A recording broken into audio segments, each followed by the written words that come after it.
예, 안녕하세요. 방금 소개받은 윤순진입니다. 앞에서 우리 추장님, 부원장님께서 굉장히 구체적인 정책 제안까지 해주셨는데 그에 비해서 저는 좀 더 그냥 굉장히 좀 큰 말씀을 드리는 것 같아서 좀 더 구체화시켜서 준비해 올 걸 잘못했다 이런 후회를 하고 있었습니다.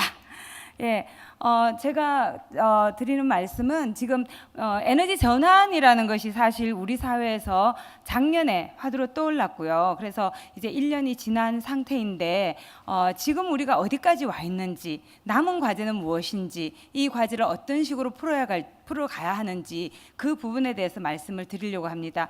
내용은 이렇게 구성해 봤고요. 여기 우리 한국 분들이 이렇게 많이 계신데 저는 또 국제 행사라서 이걸 발표 자료를 또 영어로 준비를 해서 죄송합니다. 예, 여기 보시는 것은요, 지금 우리나라의 그 에너지 흐름인데요. 보시는 것처럼 지금 우리나라는 거의 다 수입에 의존하고 있습니다. 이게 예전에는 98%까지 올라갔지만 지금은 소위 말하는 신재생 에너지라는 것의 이용이 늘어나면서 약간 줄어들긴 했지만 여전히 95% 가량을 지금 해외에서 수입하고 있고요. 우리가 의존하고 있는 제1차 에너지의 대부분 80% 이상은 여전히 화석 연료이고 또 전 세계 평균으로 봤을 때는 원자력이 전 세계적으로는 5%가 되지 않습니다. 1차 에너지에서. 근데 여전히 우리는 지금 11.6%나 되고요. 또 소비자가 그 최종적으로 사용하는 최종 에너지 같은 경우에는 우리나라는 다른 나라하고 비교해 봤을 때 산업 부문의 에너지 소비가 기형적으로 높은 상태입니다. 61.4%나 되고요. 물론 그 안에 원료로 사용하는 그런 석유 이런 부분이 있긴 하지만 여하튼 굉장히 그 산업 부문의 비중이 높고요. 전기도 마찬가지입니다. 거의 55% 육박하는 걸 산업 부문이 쓰고 있습니다. 그럼 그 전기는 뭘로 만들어내고 있느냐? 40% 가까이가 유연탄과 무연탄으로 된 석탄으로 되어 있고요. 원자력이 30%인 그런 상태입니다. 지금 이 그림에서 보여드리는 내용은 GDP 같은 경우는 지금 계속해서 증가해 왔습니다. 그에 맞물려서 1차 에너지 공급도 계속해서 늘어났죠. 그래서 최근에는 좀 그래도 증가율 자체가 좀 둔화됐다가 가장 최근에는 약간 또 끝이 올라가는 그런 양상을 보이고 있고요. 지금 다른 나라하고 비교해 봤을 때 우리나라 같은 경우에는 세계 평균하고는 물론이고요. OECD 평균에 비해서도 우리나라는 1인당 에너지 소비 또 연료연소로부터 발생하는 1인당 CO2 배출 또 1인당 전기 소비량에 이르기까지 모든 에너지 관련 지표가 세계 평균은 물론이거니와 OECD 평균보다도 월등하게 높은 그런 상태입니다.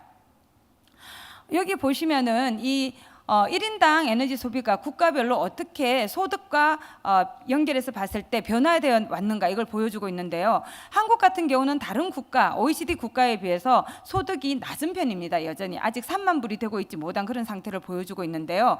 그럼에도 불구하고 지금 4만 불이 넘은 다른 국가들보다 오히려 1인당 에너지 소비가 더 높은 상태라는 것을 알 수가 있습니다.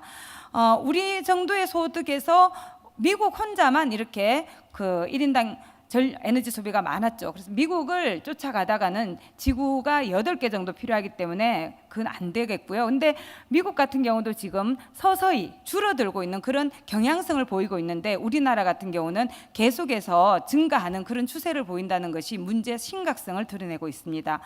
다만 그 국가별로 이제 에너지 집약도라는 것인데요. 한 단위의 GDP를 생산할 때 투입되는 에너지량을 이야기합니다. 대부분 이제 $1,000를 이야기하는데 여기 보시면은 대부분의 나라들이 지금 에너지 집약도가 떨어지고 있습니다. 개선되고 있는 거죠. 근데 여전히 우리나라 같은 경우도 경향성으로 봤을 때는 떨어지고 있는 경향을 보이고 있지만 다른 OECD 국가에 비해서는 에너지 집약도가 월등히 높은 상태라는 것을 알 수가 있습니다. 그리고 이런 에너지 소비는 좀 전에 우리 추장민 부원장님께서 다양한 환경 문제를 말씀해 주셨지만 우리 사회에서 이야기되고 있는 대부분의 환경 문제가 에너지 소비의 생산과 에너지의 생산과 소비로부터 발생하고 있습니다. 그리고 이런 것이 여전히 수입 의존도가 높기 때문에 에너지 안보에서도 문제가 되고요. 다양한 사회 갈등을 야기하는 원인이 되고 있습니다. 지금 우리의 에너지 소비는 굉장히 양이 많다는 것뿐만 아니라 특히 전력 시스템 같은 경우에는 대규모의 중앙 집권적인 그런 에너지 시스템이 구조화되어 있는 상태이기 때문에 사회 갈등의 원인이 되고 있습니다. 그러다가 이런 어떤 배경 속에서 이제까지 대선 중에서는 한 번도 없었던 일이 지난 19대 대선에서 일어났었던 것이죠.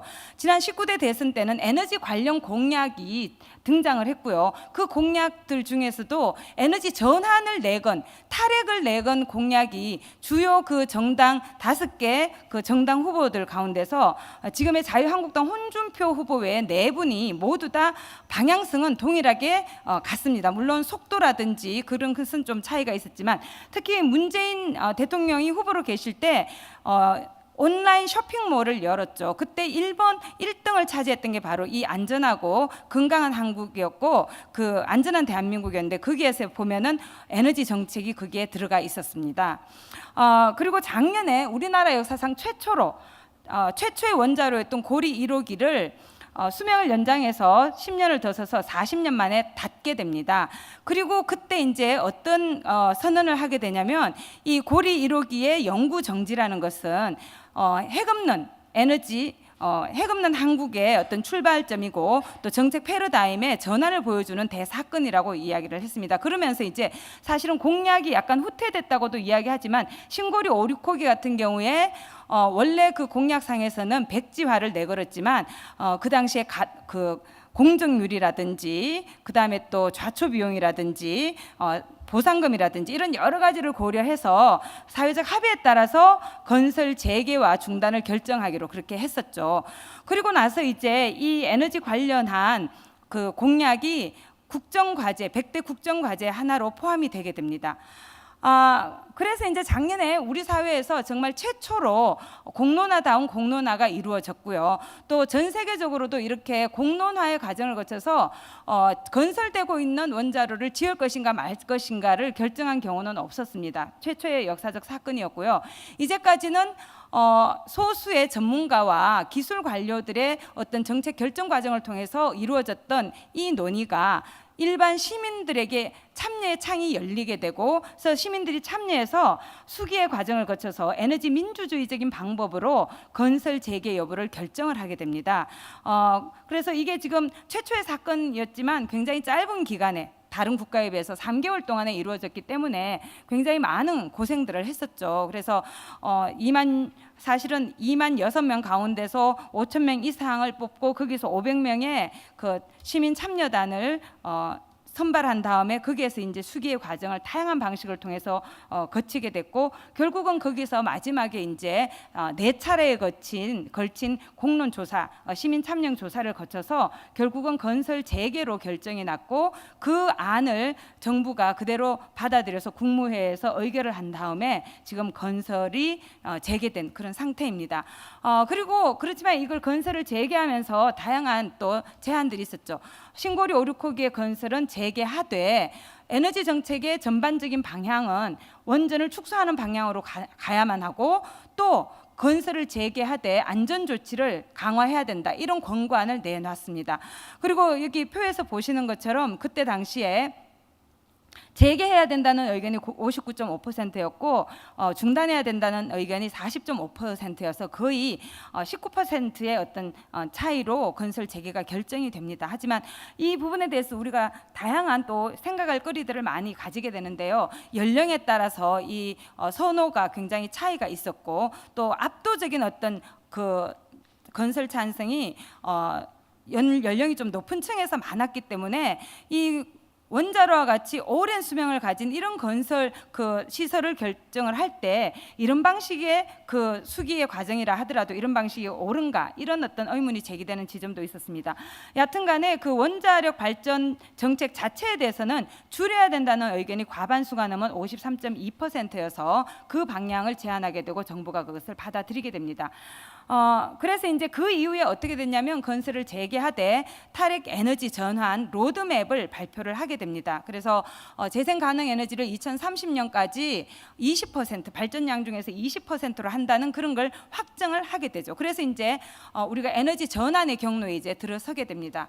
그래서 탈원전 그 로드맵을 보시면은 새로 계획에 있었던 6기 원자로의 건설은 백지화시키고 노후 원전 같은 경우에는 수명을 절대로 연장하지 않는다. 그리고 지금 현재 수명이 연장돼서 가동되고 있는 월성 1호기 같은 경우에는 조기에 폐로한다. 이런 결정 로드맵을 가지게 됩니다. 그래서 이 로드맵에 따르면 지난번 7차 전력수거 기본 계획에 비해서는 전력 수요 자체 전망 자체가 지금 과거에 과도하게 전망이 됐다는 그런 분석 결과가 나서 전망 자체도 줄어들면서 지금 원자로를 계속해서 수명 기간까지 가동한 다음에 연장하지 않고 닫는 걸로 지금 계획이 되어 있습니다. 그래서 2038년이 되면은 현재 가동 중인 거에 10기가 폐쇄되면서 현재 24기 중에서 이제 14기가 남게 되는 그런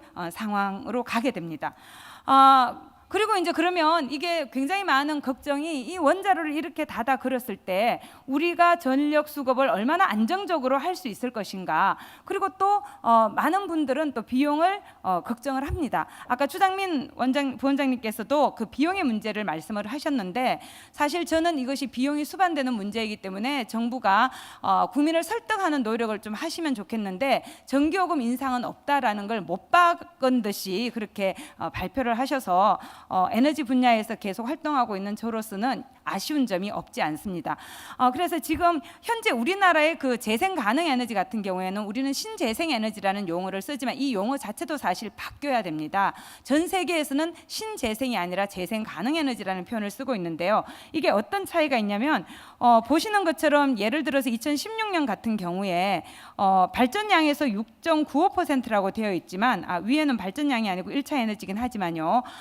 이게 지금 2.2%로 줄어들게 됩니다. 왜냐하면 신재생 에너지에는 신에너지라 그래서 수소, 연료전지, 석탄, 액화, 가스와 에너지가 들어가고 폐기물 중에서도 또 산업재 폐가스가 들어가서 전 세계적으로 인정되지 않는 그런 재생 가능 에너지가 포함이 되어 있습니다. 하여튼 지금 우리나라 같은 경우는 다른 나라에 비해서 아래 표에서 보시는 것처럼 그 발전량에 있어서 태양광이나 풍력 그리고 또 그 고용 또 새로운 어떤 그 설치 이런 데 있어서 다른 OECD 국가에 비해서 굉장히 뒤처져 있는 그런 상태입니다. 현재 재생 가능 에너지 이용이 OECD에서는 꼴찌인 그런 상태입니다.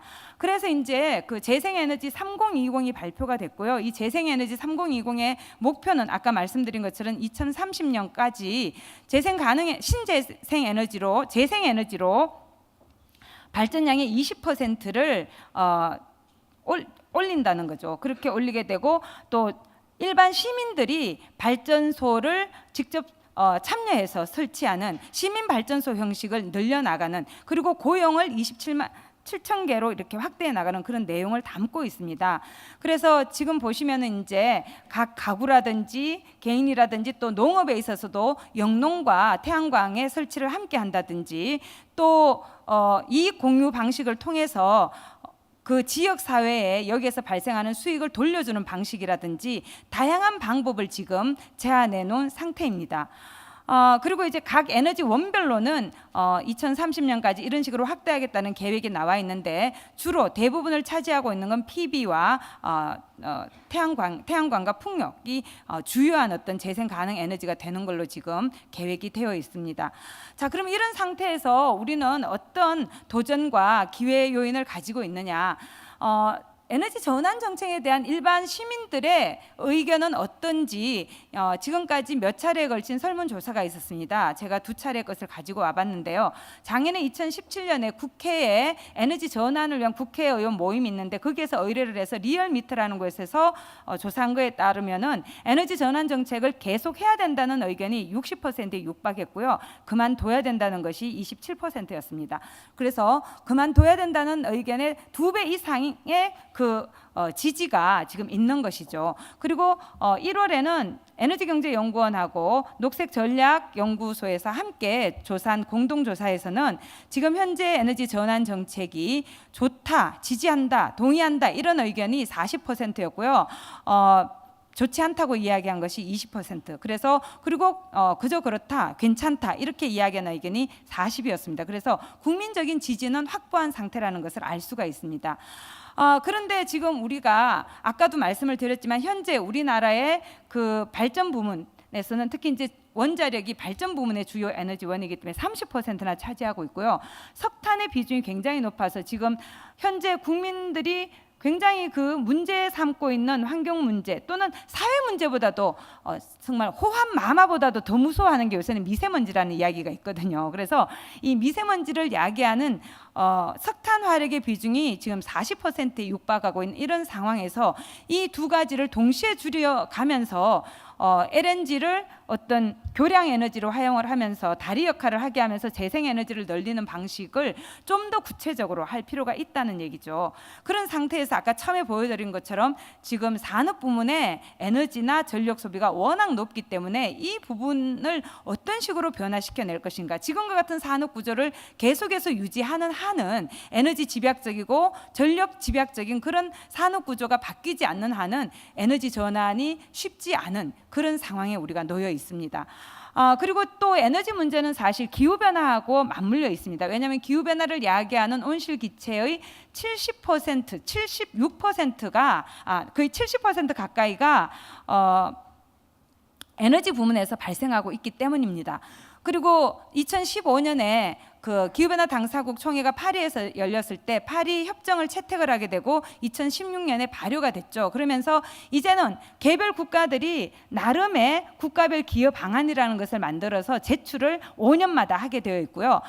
진전 원칙이라고 그래서 제출된 목표를 뒤로 되물릴 수는 없는, 그런데 모든 국가가 합의한 상태입니다. 우리나라 같은 경우에는 지금 2020년 목표와 2030년 목표를 각각 2009년과 2015년에 발표를 했었는데요. 지금 현재 추세대로 간다면 이 목표조차도 달성하기 어려운 그런 상태에 있습니다. OECD가 작년에 국가별 평가 보고서가 나왔는데 한국이 이렇게 가면은 달성하기 어렵다 이렇게 나왔어요. 근데 그 달성하기 어렵다는 목표조차도 클라이밋 액션 트래커라는 기구에서는 뭐라고 평가하냐면 너무나 불충분한 목표이다. 만약에 모든 국가가 한국과 같은 정도의 그 온실가스 감축 목표를 가진다면 3도에서 4도 정도 올라갈 것이다 이렇게 평가하고 있습니다. 그리고 클라이밋 체인지 퍼포먼스 인덱스라고 기후변화 성과 지수라는 게 있는데 이것은 전 세계에서 모든 국가를 대상으로 해서 평가하는 건 아니고요. 온실가스 배출량이 전 세계 배출량의 1%가 넘는 국가들만을 대상으로 하고 있습니다. 그런 국가가 전 세계 58개국이 있는데 그 58개국의 성과를 평가해서 등수를 매깁니다. 그래서 1등에서 3등은 어느 나라도 줄 수 없다. 그래서 비어져 있고요. 4등부터 줍니다. 그래서 61등까지 줄을 세우는데 지금 현재 우리나라가 몇 등이냐면 58등인 상태입니다. 꼴등에 가까운 거죠. 그리고 작년 같은 경우에 한국은 4대 기후변화 악당에 꼽혔습니다. 온실가스 감축 목표가 충분하지 않고 석탄 화력발전소를 계속해서 지어서 화력발전소에서 나오는 CO2가 계속해서 늘고 있고 2020년 목표를 아예 삭제해버렸습니다. 저탄소 녹색성장 기본법 시행령에서 이런 것들이 굉장히 부정적으로 평가의 대상이 됐습니다. 그래서 이거는 이제 각각의 영역별로 부분별 성과 현황을 이렇게 평가한 것인데 재생가능에너지 같은 경우에는 중간 수준이라고 이제 목표도 우리가 3020 목표를 세우고 있기 때문에 그런데 다른 모든 것들에서는 굉장히 수준이 낮은 걸로 평가를 받고 있습니다. 자, 그래서 우리가 어떻게 해야 되느냐? 저는 에너지 전환이라는 이런 패러다임의 전환 자체를 작년에 선언을 하고 재생에너지 3020을 우리가 또 발표를 했고 에너지 전환 로드맵을 세웠고 그 다음에 또 제7차 8차 전력 수급 기본계획의 수요 전망을 바꾸면서 수요 관리 위주로 가겠다는 그런 방향성을 설정을 했고요. 또 지금은 제3차 에너지 기본계획을 수립하는 과정에 있으면서 과거보다는 좀 더 진일보하게 가버넌스 시스템을 구축하면서 다양한 안건들을 지금 다루고 있는 상황입니다. 그리고 기후변화 2030 목표 같은 경우에도 이게 정말 괜찮은 목표인지 절대량 목표로 가는 게 바람직하지 않은지 이런 걸 우리가 지금 논의하고 있는 단계인데요. 그럼에도 불구하고 여러 가지 그 전환의 출발선은 넘어섰지만 가야 될 길이 너무 멉니다. 왜냐하면 예를 들어서 이런 거죠. 우리가 지금 가지고 있는 대부분의 법과 제도, 정책, 예산, 기존의 화석연료와 원자력 위주로 짜여진 것에 변화된 것이 별로 없습니다. 가장 비건한 애가 여전히 원자력 진흥법을 가지고 있고요. 원자력 진흥위원회가 있습니다. 원자력에서 탈피하겠다는데 원자력 진흥법과 진흥위원회를 가지고 있다는 건 이건 합리적이지 않은 거죠. 그래서 그런 것뿐만 아니라 지금 여전히 전력 요금에 대해서도 그 부분에 대해서도 설문조사 같은 경우에는 5 내지 10%는 인상을 받아들이겠다는 의견이 대부분임에도 불구하고 정부가 이 부분에 대해서 굉장히 소극적인 자세를 취하고 있는 것도 좀 안타까운 부분입니다. 그래서 여전히 좀 우리가 너무 단기적인 어떤 경제 성장에 대한 관심 이런 것으로 매몰되어 있는 그런 부분이 없지 않기 때문에 좀 더 적극적으로 이 부분을 밀고 나가야 됩니다. 제가 방금도 찾아본 게 뭐냐면요. 세계적인 굴지의 기업들은 지금 2025년이나 2030년까지 자기들이 사용하는 전력은 모두 다 재생 가능 에너지로 사용하겠다 이렇게 선언한 기업이 2009년에 8개에서 출발했는데 지금 134개가 됐습니다.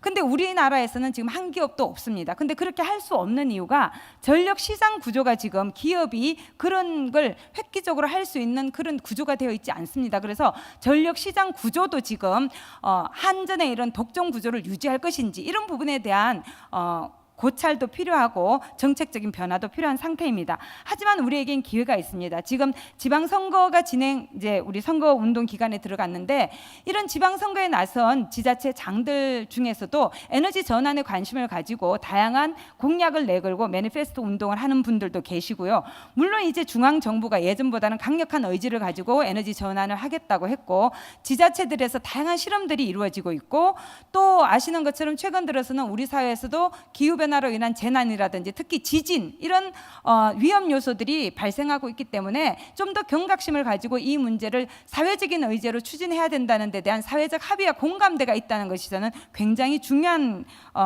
기회라고 생각을 합니다. 그래서 전 세계적으로 재생가능 에너지 기술이 발전하면서 단가가 하루가 다르게 떨어지고 있는 이런 상황도 우리가 어느 방향으로 가야 될지를 보여주는 굉장히 중요한 기회 요인이 아닐까 생각을 합니다.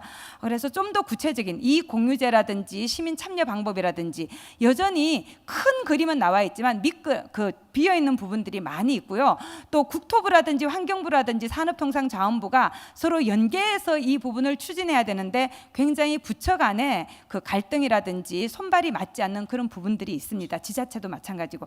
그래서 이런 부분들에 대해서는 제가 오늘 너무나 그 구체적인 안까지 다 가지고 올 수가 없어서 그런 부분들은 생략을 했는데요. 좀 더 부처 간에 에너지 전환을 향해서 지금까지 가지고 있었던 행정 기능들을 어떻게 조율할지에 대해서 좀 구체화시키는 노력들. 그래서 컨트롤 타워가 필요하기 때문에 아까 추장민 박사님께서 제안하신 것처럼 국가지속가능발전위원회가 하루빨리 만들어져서 부처 간의 조정 기능을 제대로 감당해내기를 희망해 봅니다. 이것으로 발표를 마치겠습니다. 감사합니다.